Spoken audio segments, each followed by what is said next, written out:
Nós fomos convidados pela RPT para falar alguma coisa sobre malformações uterinas e reprodução, uma linguagem simples, acessível às pessoas que estiverem assistindo. E nós montamos essa aula para a RPT baseado numa aula que nós ministramos agora em 2023 sobre malformações uterinas e falhas reprodutivas, numa reunião científica semanal da Humana, e que foi baseado mais ou menos em uns 25 trabalhos científicos coletados, porque essas aulas normalmente precisam de uma extensa revisão bibliográfica, porque delas surgem atualização de protocolos. Para falar para vocês sobre malformações uterinas, nós temos algumas questões. Primeiro, qual a prevalência da malformação uterina na população feminina? Primeiro questionamento. Segundo questionamento, qual que é a malformação mais frequente e a menos frequente? Em termos de malformações uterinas, a prevalência é em torno de 0,5%, a média de todos esses dados de trabalho científico. Útero bicorno, o percentual de útero bicorno dentre as malformações é em torno de 39%. Útero septado, parcial ou completo, 34%. Útero de Delphi, que é um útero com um septo completo, são 2 úteros, com um colo uterino ou 2 colos uterinos, normalmente o critério é de 2 colos uterinos, em torno de 11%. Útero arqueado, em torno de 7%. Útero unicórnio, com ou sem pequeno útero acessório, 5%. Hipoplasia, agenesia, em torno de 4%. E, mais raramente, anomalias relacionadas pela classificação da SRM 1988, que é o útero em T e outras formas mais raras de anomalias.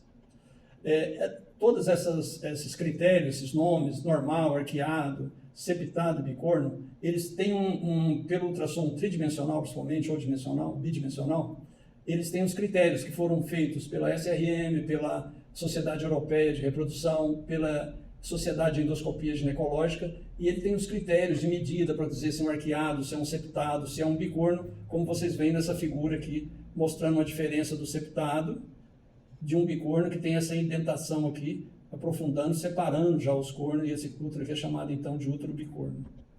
E tem o útero de Delphi, que é realmente 2 úteros, né? Houve um problema de fusão aqui, não houve fusão, então o Duque de Miller formou o útero de um lado e de outro, e as trompas. 2 colos uterinos, nesse caso aqui tem um septo vaginal, que pode formar um hematocopo, normalmente forma um hematocopo, como nós vemos nessa figura aqui do ultrassom. Depois nós temos o útero unicórnio, que aqui é um ultrassom tridimensional, bem evidente. Não tem útero acessório, não tem aquele útero rudimentar. Caso de hipoplasia uterina, que é um útero que não teve desenvolvimento, normalmente associado a síndrome, né? Rokitansky. E aqui um ultrassom 3D mostrando um útero em T, que vem sendo citado na literatura como uma causa de falha reprodutiva, que nós vamos mostrar para vocês, e que também muitas vezes precisa ser feito um tratamento esteroscópico para aumentar a cavidade. O diagnóstico das malformações uterinas, o mais importante hoje é o ultrassom tridimensional, segundo a ressonância magnética, o terceiro ultrassom bidimensional, o quarto seria uma esterosonografia com tridimensional, que está sendo muito utilizado, ou a esterovirtual, que é associada à tomografia, que é menos utilizada. Aqui são exemplos, fotos de ultrassom tridimensional, né? Mostrando aqui, no caso, um útero bicorno, nesse caso aqui um útero septado, né? E com um padrão secretor do endométrio, e aqui do lado é que houve uma subtração digital do endométrio, ficou essa imagem de um útero septado. Na ressonância magnética, que é o caso de um útero de Delphi, na ressonância magnética, só para vocês verem o tipo de imagem, como é que fica. E também ela é útil, mas a força do ultrassom tridimensional em malformações hoje é evidente, é de eleição realmente para fazer o diagnóstico e separar um do outro. Separar um útero bicorno de um útero septado, que é muito importante quando precisa realizar tratamento. Esse aqui é um caso, só para mostrar, nós compilamos da internet, de um caso de esterosonografia que tinha um pólipo, né, com adenomioma, que fez projeção aqui na cavidade e foi bem detectado pela esterosonografia. Quais as consequências da malformação uterina? A maioria das pacientes podem engravidar e ter gestações a termo sem complicações. É por isso que normalmente o médico não é assim agressivo em tentar fazer tratamento antes que a paciente engravide ou que tenha algum tipo de problema dessas causas aqui de complicações, não é? Porque a cirurgia sempre tem que ser bem pensado, ver o custo-benefício. Então, a infertilidade pode ocorrer nesses casos de malformação uterina.